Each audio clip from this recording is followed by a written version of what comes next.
The federal ఆంధ్రప్రదేశ్కి స్వాగతం. YSR Congress party MP, sitting MP Peddireddy Mithun రెడ్డిని పోలీసులు అరెస్ట్ చేస్తారా, అరెస్ట్ చేసి జైలుకు పంపిస్తారా అనేది ఆంధ్రప్రదేశ్లో తెలుగు ప్రజల్లో పెద్ద చర్చగా మారింది. ఈరోజు అదే హాట్ టాపిక్.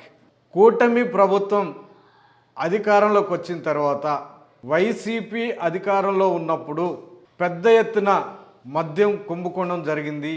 దాదాపు 3,500 కోట్లు అక్రమాలకు పాల్పడ్డారు అంటూ లిక్కర్ కేసుని తెరపైకి తీసుకొచ్చారు.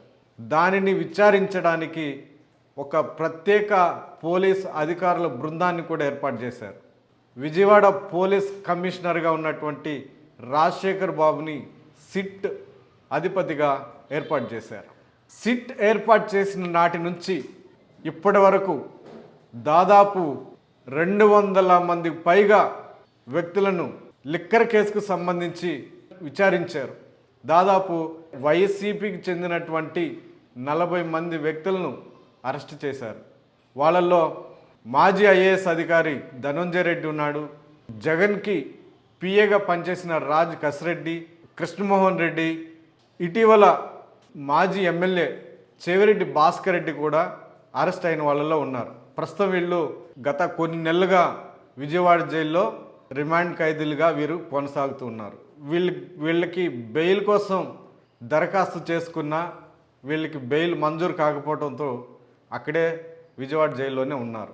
ఇది అలా ఉంచితే లిక్కర్ కుంభకోణం కేసులో సిట్టింగ్ ఎంపీ మిథున్ రెడ్డికి సంబంధించి కూడా భాగస్వామ్యం ఉంది, కీలకంగా వ్యవహరించాడు అన్న ఆరోపణలతో ఇదివరకే ఆయనకి పోలీసులు నోటీసులు జారీ చేశారు.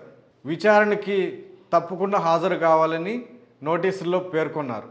అయితే తనకు విచారణకు హాజరు కాకుండా ముందస్తు బెయిల్ కోసం ఆయన రకరకాల ప్రయత్నాలు చేశాడు.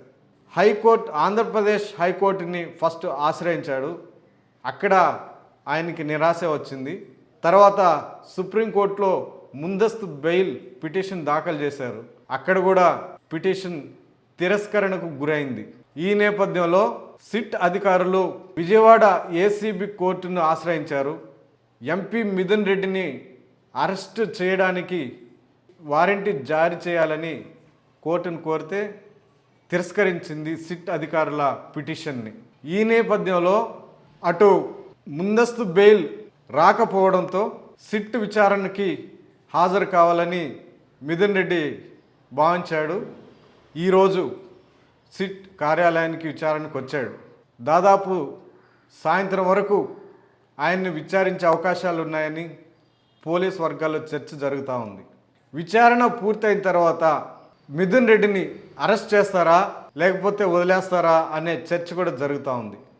మరోవైపు ఎట్టి పరిస్థితుల్లో మిథున్ రెడ్డిని అరెస్ట్ చేసి విజయవాడ జైలుకి తరలిస్తారనే చర్చ కూడా పోలీస్ వర్గాల్లో బలంగా వినిపిస్తూ ఉంది. ఈ నేపథ్యంలో మద్యం కుంభకోణం ఏ రూపం దాల్చుకోబోతుంది? ఆఖరికి జగన్మోహన్ రెడ్డికి చుట్టుకుంటుందా?